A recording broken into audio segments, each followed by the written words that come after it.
வணக்கம். இன்றைக்கான திருமலா திருப்பதி அப்டேட்.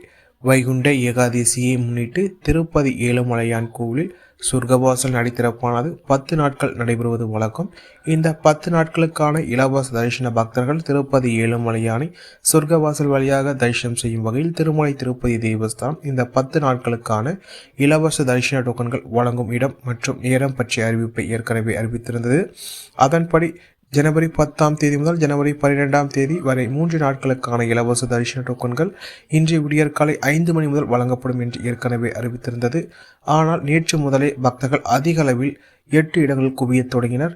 இதனால் பக்தர்கள் கூட்டத்தை கட்டுப்படுத்த முடியாத சூழ்நிலை ஏற்பட்டது. இதனை அடுத்து பக்தர்கள் கூட்டத்தை கட்டுப்படுத்தும் வகையில் திருமலை திருப்பதி தேவஸ்தானம் நேற்று இரவு 8 மணிக்கு மேலாகவே பக்தர்களுக்கான இலவச தரிசன டோக்கன்களை ஆதார் கார்டு கொண்டு ஒதுக்கீடு செய்யப்பட ஆரம்பித்தன. இதனால் 3 நாட்களுக்கான இலவச தரிசன டோக்கன்கள் இன்று காலை 10 மணி அளவிலேயே திறந்துவிட்டது. இதனால் பல பக்தர்கள் டிக்கெட் கிடைக்காமல் ஏமாற்றத்துடன் சென்று கொண்டிருக்கின்றனர். மீண்டும் 13 இலவச தரிசன டோக்கன்கள் 12 முதல் பக்தர்களுக்கு ஒதுக்கீடு செய்யப்படும் என்பது குறிப்பிடத்தக்கது. இந்த 13 இலவச தரிசன டோக்கன்கள் வழக்கம் போல் வழங்கும் இடங்களான விஷ்ணு நிவாசம், ஸ்ரீனிவாசம் காம்ப்ளெக்ஸ் மற்றும் பூதேவி காம்ப்ளெக்ஸ் ஆகிய இடங்களில் மட்டுமே வழங்கப்படும் என்பது குறிப்பிடத்தக்கது. அதேபோல் ஸ்ரீவாரிமட்டு நடைபாதையில் வருகின்ற ஜனவரி 19 வரை எந்த ஒரு இலவச தரிசன டோக்கனும் வழங்கப்படாது என்பது குறிப்பிடத்தக்கது.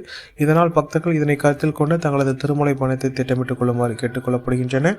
இதுபோன்ற திருமலா திருப்பதி செய்திகளை உடனுக்குடன் தெரிந்து கொள்ள நம்ம சேனலை சப்ஸ்கிரைப் செய்து பக்கத்தில் பெல் பட்டனை கிளிக் செய்து அனுப்பிச்சு செய்யும். இந்த வீடியோ உங்களுக்கு பிடித்திருந்தால் லைக் செய்யும். நீங்கள் செய்கின்ற ஒலிக்கும் இந்த விடுவை மற்ற திருமலா திருப்பதி பக்தர்களிடம் கொண்டு சேர்க்கின்றது. ஓம் நமோ வெங்கடேசாய.